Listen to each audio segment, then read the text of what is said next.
your marketing department or your marketing area in your office, is it a reaction to something or is it a proaction? Let me explain a little bit, okay? Reaction. You know if you have a reactionary marketing department if when your new patients decrease, you go into action.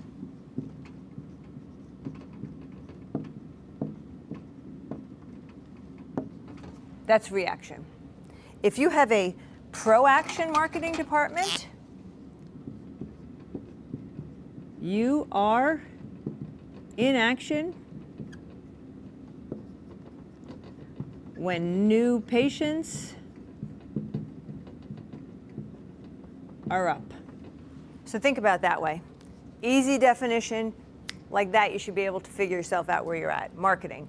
Are you a reactionary marketer? When new patients go down, you move into action to get new patients. Are you a proactive marketer or company? You are in action even when the new patients are up. That's how you can identify yourself. So I'm going to tell you this right now.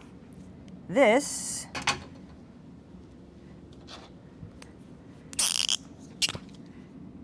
never works. That never works. That equals a practice that does this. This is your income graph. See it? That is what your income graph looks like. It never grows. It goes up, it goes down, it goes up, it goes down, and the company never grows. So if proaction is the way in order to actually, that you are in action even when new patients are up, your office would look like this. This would be your income. See that? That would be your income. And you would be growing and making more money. So if that's the case, let me just give you a few simple steps on proaction.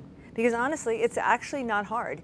And the one thing about proaction is, if you do a little bit each day, this is what happens, okay?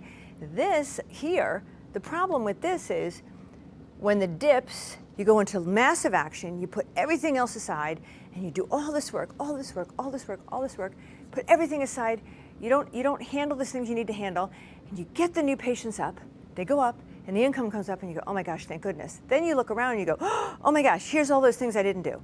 So then you're over there doing all those things you didn't do, all those things you didn't do, and then you turn around and you go, oh, it's down again, and then you go back. See, that's insanity, right? So if you just did a little bit each day, and a little bit each day, and a little bit each day, right, then you would never have to do this up and down, and you would just maybe have a half hour, 40 minutes a day on marketing, and you did it every single day. You'd have time to do everything else you had to do, and you don't have to have the dips, and you don't have to have the worry and the fear of this type of graph. So let me just tell you the few items. I mean, it's pretty simple, right? So the first thing you have to do in order to have this type of practice is, one, you have to decide how many new patients you want. Well, that's, okay, pick a number, right? Most people somewhere it's between 5 and 10, okay? So let's pick 7. That's another number. Say you pick 7 new patients. Okay, well, step 1 is done. You pick a number, okay? Step 2, okay, is you figure out what is your show rate for new patients in the past. Well, hopefully you can read that. My handwriting is pretty bad. Okay, well, go back 8 weeks. We all have a schedule. Our new patients sit on the schedule. We can see that they didn't show or that they showed. So go back 8 weeks. 8 weeks, and count. Count how many were on the schedule. I'll just make up a number. There were 100 on the schedule, and 50 of them showed. So you have a 50% show rate. Simple, right? So let's just say 50% show rate. That's what you come up with. Well, that was simple enough. So what's number 3? You go, all right, well, okay. If I have a 50% show rate and I want 7 to arrive, I got to get 14 new patients on the books. Okay? Now I have a target. target number on the books, right? With a 50% show rate, you need 14. Simple. I mean, all this can be done, literally can be done in 20 minutes. The longest thing is to have to go look back here. 20 minutes to get these steps done. Number 4, you're going to list the marketing opportunities you have. I'm going to switch pens.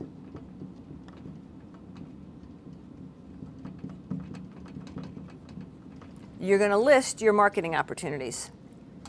Okay, that would be, you have paid Facebook ads, you have paid Google ads, you do a referral games, you have, remember the flame from the boiling pot, I'm going to talk about that a little bit, right? You have a newsletter that you send out or an email campaign that you send out, you do large events, whatever all your opportunities are, you just list them. You got them listed.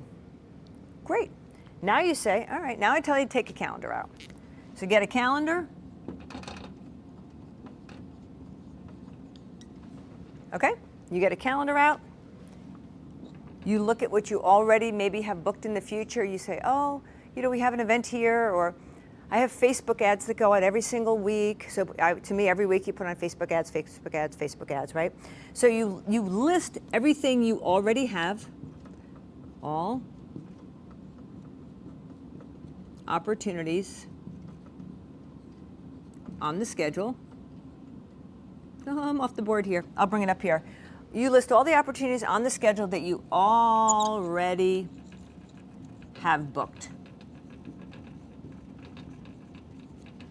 Good. So you list them all on the schedule. Bloop, bloop, bloop. Yeah, I would take like a 90-day calendar out. List them all on there, what your future looks like. Okay?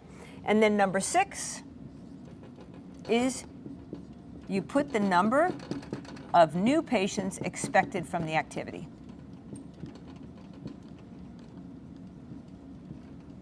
So Facebook, you expect 2 new patients a week, so you put 2 that week, each week, 2, 2, 2, okay.